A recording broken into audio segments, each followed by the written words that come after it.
저는 사실 중고 거래가 온도 점수 몇 점이에요? 우와! 아니 똑똑한 친구들이 진짜 남다르다. 어떤 이런 아이디어가 있어요? 저는 꽃게 뭐 살 파먹을 생각만 했지. 나 진짜 소름 끼쳤어 지금. 여러분 안녕하세요, 반갑습니다. 오늘 환경 토크 여러분들과 함께 하도록 하겠습니다. 아나운서 임지수입니다. 오늘 정말 어마무시한 분들을 모셨어요. 2023년도 ESG 경영 혁신 아이디어 공모전에서 무려 금상을 수상한 ESG 워너비 팀을 만나봤습니다. 안녕하세요. 아니 자기소개 먼저 부탁을 드려보도록 하겠습니다. 안녕하세요. 저는 인하대학교 생명공학과 재학 중인 ESG 워너비팀 팀장을 맡은 이예원이라고 합니다. 팀원 김규리라고 합니다. 팀원 유진입니다. 오, 좋아요, 좋아요. 류진님까지 해서 이렇게 세 분을 만나뵀는데, 자 그러면 우리 또 청년 시절, 우리 또 청춘을 기록하기 위해서 우리 또 이 아이디어 공모전에 함께 참여를 하셨잖아요. 어떻게 알게 됐는지 너무 궁금하더라고. 저 예원이가 저희를 포섭을 했는데 저도 궁금해요. 이게 사실 저는 학교에서 올라오는 공지사항 같은 거를 좀 자주 들어가서 보는 편인데 ESG 경영혁신 아이디어 공모전에서 모집을 한다는 공모가 이렇게 올라와 있더라고요. 그래서 이제 졸업 전 학기에 제가 정말 친한 친구들이랑 한번 같이 해보면 재밌겠다 싶어서 이렇게 같이 하자고 제의를 하게 되었어요. 그래서 결론은 우리 그냥 알아봤는데 여러 가지 열심히 했는데 공모전은 어떤 주제로 참여를 했었어요? 공사에서 지금 가장 큰 고민거리가 뭘까에 집중을 좀 우리 또 했었거든요. 고민이 많긴 하지. 네, 지금 매립이 완료된 매립지를 관리하는 비용이나 이런 것들 되게 많이 든다고 하시더라고요. 근데 거기서 또 나아가서 매립지를 관리하는 기간 동안 그 시민들이 그 공간을 뭐 지금 골프장 같은 것처럼 쓸 수가 없다는 한계도 있어서 저희가 매립지를 좀 빠르게 안정화할 수 있는 방법에 대해서 집안 안정화나 그런 것들 유도할 수 있는 꽃게 껍질, EM 미생물 같은 걸 이용해서 집안 안정화를 유도하는 아이디어를 냈었습니다. 아니 똑똑한 친구들이 진짜 남다르다. 어떤 이런 아이디어가 있어요? 저는 꽃게 뭐 살 파먹을 생각만 했지 그런 생각 못 했거든요. 근데 꽃게를 뭐 어떻게 이용을 하면 뭐 이게 정리가 돼요? 꽃게 껍질 안에 탄산칼슘이 있는데 이 친구가 좀 중화작용을 시켜줄 수가 있어서 근데 폐기물이 분해될 때 보통 산성 환경이 되거든요. 그 매립지에서. 근데 그 환경을 중화시켜줄 수 있으면 다시 또 폐기물 분해가 빠르게 이루어질 수가 있어서 꽃게 껍질을 추가를 해봐야겠다라는 생각을 하게 됐던 것 같아요. EM 같은 경우에는 한 80종 정도의 미생물이 모여있는 어떤 용액인데 그게 좀 다양하게 청소용으로 많이 쓰이거든요. 그래서 어머님들은 많이 아시지 않을까. 그럼 우리 흔히들 아는 그런 락스 세제랑 좀 비슷한 용도인 거예요? 네, 비슷한 용도인데 완전 친환경적인. 왜냐면 미생물 친구들인 거니까. 근데 아이디어만 낸다고 이게 끝이 아니잖아요. 그런 실험도 좀 해봤는지 아니면 뭔가 꽃게 종류마다 또 다른 작용을 할 것 같은데 나는 모르겠어. 설명 좀. 저희가 실제로 꽃게 껍질을 가지고 실험을 해서 이게 중화작용을 할 수 있구나까지는 알았는데 사실 공사에서 이 아이디어를 직접 당장 쓸 수 있으려면 실현 가능성이 중요하잖아요. 꽃게 전문점 같은 데를 한 20곳 정도 리스트업을 해서 이제 귤이랑 이렇게 다른 친구들이랑 같이 전화 돌려서 설문조사도 했었어요. 하나 더 궁금한 게 수도권 매립지 관리공사에 캠페인이 하나 있거든요. 캠페인명 스확행 줄임말 쓰레기를 줄이는 확실한 행동. 이 나만의 스확행 방법이 혹시 있을까 궁금해요. 저는 사실 중고 거래가 온도 점수 몇 점이에요?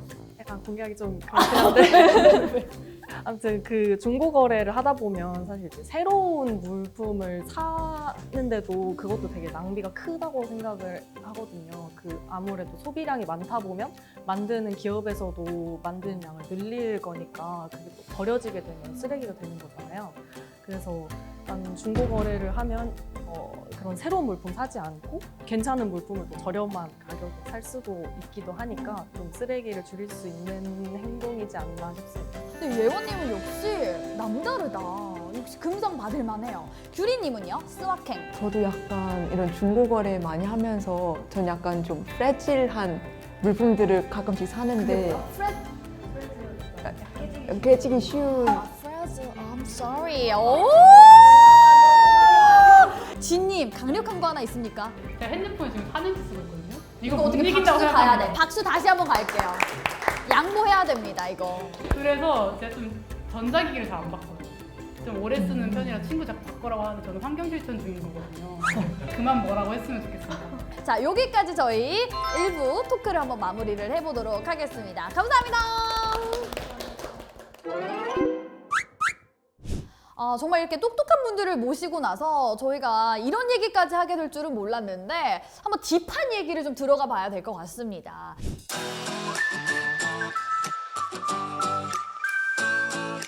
근데 지금 사실 실제로 수도권 매립지 관리공사에서도 바이오리액터 공법을 써서 침출수 처리를 한다고 알고 있거든요. 우리 잘하고 있나 봐. 그래서 그 방법이 또 저희가 공모전 하면서 찾아보다 보니까 되게 좀 악취도 줄일 수 있고 또 폐기물 처리 되게 성공적인 사례로 많이 보이고 있다고 하더라고요. 이 공법에 대해서 설명을 해주셨는데 이런 기술 너무 좋고 또 다른 기술 있나요?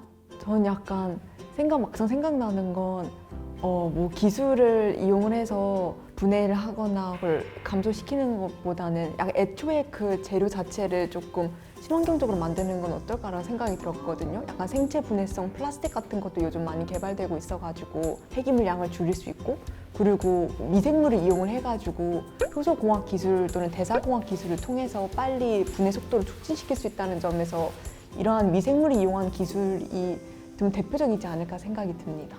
그 규리님 나중에 일 한번 낼 것 같아요. 뉴스 같은데 한번 초대되지 않을까. 자, 그리고 진님은요? 규리가 말했던 것처럼 뭐 미생물 DNA를 조금 바꿔가지고 플라스틱을 분해할 수 있게 만든다던가 이런 것도 있더라고요. 그리고 또 바이오 필터라고 그 저희가 일반적으로 알고 있는 섬유 필터에 어떤 생물을 배양하는 필터가 있거든요. 뭐 에어컨 필터 같은 에어컨 그런 필터. 거. 오케이. 그런 에어컨 필터. 느낌의 그 위에 어떤 유해 물질을 좀 흡착할 수 있는 친구예요. 그래서 그 친구들을 그 필터 위에 배양을 할 수 있거든요. 이렇게 배양을 해서 뭐 고체 폐기물이나 이런 사이사이에 끼워 넣어서 유해 물질 좀 제거하는 방향의 연구도 있더라고요. 자, 그럼 두 번째 주제로 한번 넘어가 보도록 할게요.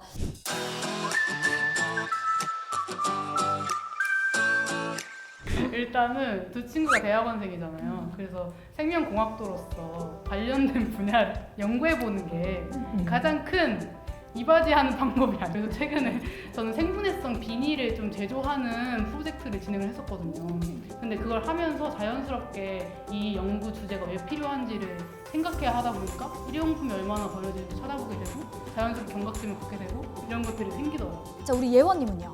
저희가 이제 대학생이면 캠페인 같은 것들도 좀 많이 참여를 할 수 있고, 또 저희처럼 이렇게 ESG 경영 혁신 아이디어 공모전 해서 수도권 매립지 관리공사랑 같이 이렇게 잘 찾아보기도 하고 하는 그런 참여 의지 자체가 좀 환경 문제에 있어서 좀 탄소 중립을 실천할 수 있는 그런 노력들이 되지 않을까 라는 생각이 들었습니다. 자, 그럼 다음 질문 한번 드려보도록 하겠습니다.